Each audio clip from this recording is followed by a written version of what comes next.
एक 70 साल शख्स डॉक्टर के पास चेकअप के लिए आया।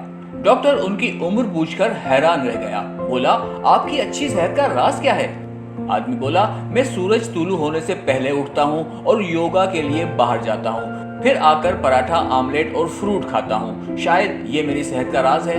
डॉक्टर बोला, ठीक है, लेकिन क्या मैं आपसे पूछ सकता हूँ कि आपके वालिद की वफात किस उम्र में हुई?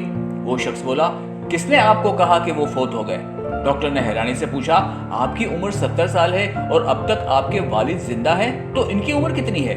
आदमी बोला, वो 92 साल के हैं और आज सुबह मेरे साथ योगा करके आए हैं और 2 गिलास दूध पिया और नाश्ता किया।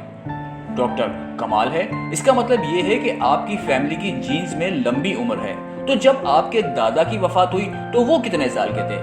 आदमी बोला, अरे अब आप मेरे दादा को क्यों मार रहे हैं? डॉक्टर की हैरत और बढ़ गई।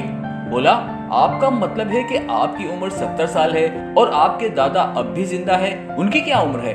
आदमी ने जवाब दिया, उनकी उम्र 120 साल है। डॉक्टर बोला, मुझे लगता है उन्होंने भी आज सुबह आपके साथ योगा किया होगा और हेवी नाश्ता किया होगा। आदमी बोला, नहीं, दादा आज सुबह नहीं जा सके क्योंकि उनके यहाँ बेटा पैदा हुआ है और वो दादी की निगहदाश्त कर रहे हैं। अब डॉक्टर बाकायदगी से योगा कर रहा है, भारी नाश्ता कर रहा है और क्लिनिक बंद है।